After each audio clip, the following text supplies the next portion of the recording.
Now that we know that there's going to be a Despicable Me 4, it's time to take a closer look at the previous movies and uncover what the creators hid from us in plain sight. Now, there are so many we could probably make a full-length trilogy about just the Easter eggs alone, and maybe one day we will. But for now, let's look at the best ones. Let's jump in. Let's start off with some real-life things that were hidden in Despicable Me. Just because a movie is animated doesn't mean that everything in it is make-believe. Yes, most of the animated world doesn't resemble a lot of our day-to-day lives, and animated characters aren't a part of our normal world. But the creators of Despicable Me did a great job at slipping in real-life references to people, places, and things in the movie. For example, the observant eye may have noticed that under the Bank of Evil is the name Lehman Brothers. This was a real global bank founded in 1847. The book that Gru reads to his daughters, Sleepy Kittens, is a real book, and you can read it too. And somewhat more obscure were the real paintings Gru has in his house. Among those were the Mona Lisa from Leonardo da Vinci and the Starry Night by Vincent van Gogh, sadly hidden away in a corner. Next up,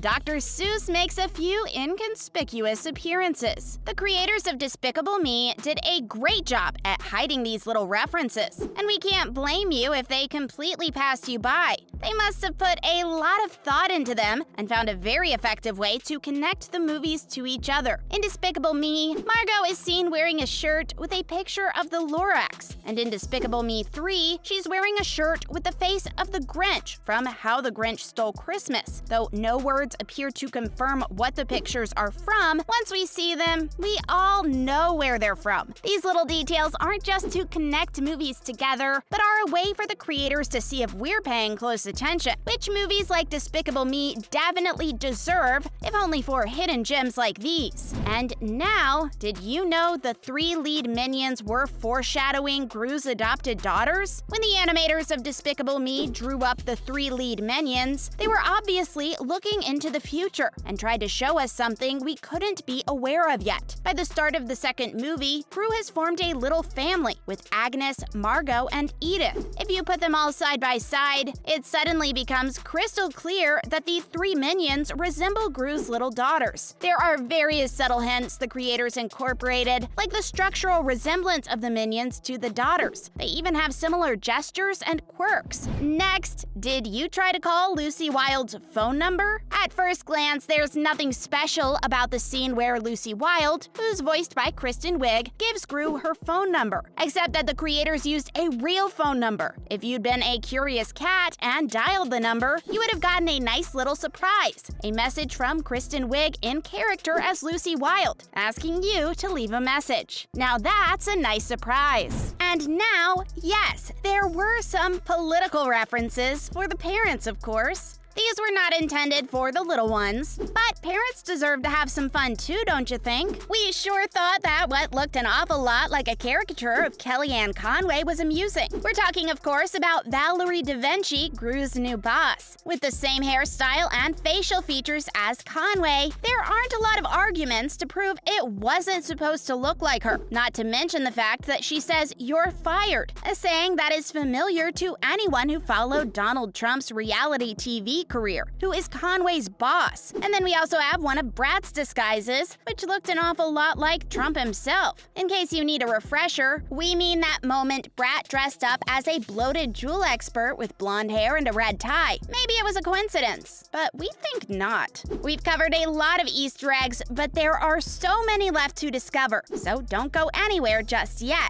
Are the minions really talking in pure gibberish, or is there more to it? And what was given a lot of love in Despicable Me 3? Let's find out next in this video. First up, are the minions talking gibberish, or is it actually a language? One of the reasons the minions are so appealing is their adorable gibberish. You can sort of follow what they mean, but actually understanding is out of the question. Or is it? Minionese, as the funny language is called, was created by co-directors Pierre Coffin and Chris Renaud. Though it may sound incomprehensible, it's actually a handcrafted dialect that was specifically designed for the Minions. It's a combination of several real languages, including French, Italian, Spanish, Hindi, and Japanese, just to name a few. A lot of what Minions say consists of silly-sounding words jumbled together from various different languages, and some actual gibberish in between. It's not too weird that their language is a mishmash of different languages, considering they're pretty well traveled, as we know from their origin movie, Minions. And now, everybody, let's rock! For a moment, the Minions found themselves in prison, and there are a few moments that may have rung some bells. Though small, the Minions aren't easily impressed and have had standoffs with far worse enemies than any of the perps trying to run the yard in their cell block. And once the Minions not only made it clear they're not in the least scared, but have taken over the place, they amuse themselves by bursting out into song and a nice dance routine. It's reminiscent of what the king himself, Elvis Presley, pulled off in his song Jailhouse Rock. And did you notice Shark's catchy sidewalking routine from West Side Story? Next, the odes to Harrison Ford, or Star Wars and Indiana Jones, or both. These Easter eggs weren't actually in the movie, but fans picked up on them in the trailer of Despicable Me 3. The first one is when Dr. Nefario is frozen in carbonite, which is what happened to Han Solo, played by Harrison Ford, in The Empire Strikes Back as well. But that's not the only tribute to Harrison Ford the creators managed to squeeze in there. In the montage that is staged by the Minions to show their boss' former glory days, Gru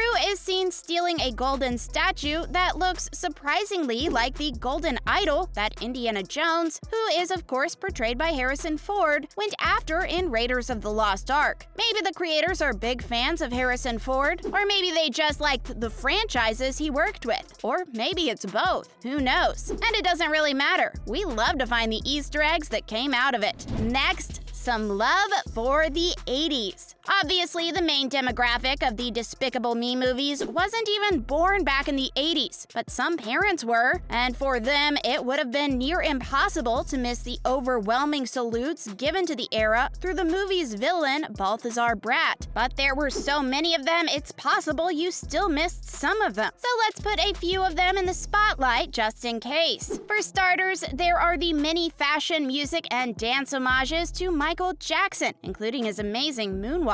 There's the spandex workout to Olivia Newton-John's song Physical, a very old MTV sign in Bratt's bedroom, but there's no way you missed his obsession with blowing giant gum bubbles from ink blocks that look a little too similar to bubble yum. And then there's the unmistakable reference to the real-life group of young 80s Hollywood stars who were referred to as the Brat Pack. We're talking about Balthazar's squad of killer robot dolls, the Brat Pack, of course. Did you notice more odes to the 80s? And last, but definitely not least, did you find Nemo? In one of the first scenes of Despicable Me 3, Balthazar Bratt is being chased down by Gru, Lucy, and a couple of minions. And sure enough, they encounter a couple of clownfish that were just minding their own business in the water when the gang came crashing through. And the clownfish just happened to look exactly like Nemo and Marlin, the son and father duo we all know and love from Finding Nemo and Finding Dory. It's no secret that Pixar is no stranger to hiding Easter eggs, but wouldn't it be fun if the animation giants started to reference each other's work more often as well? And that was it for today. We know there are many more Easter eggs hidden in the Despicable Me movies, so why don't you share the ones you discovered down in the comments? We'd love to hear which were your favorites. Thanks for watching!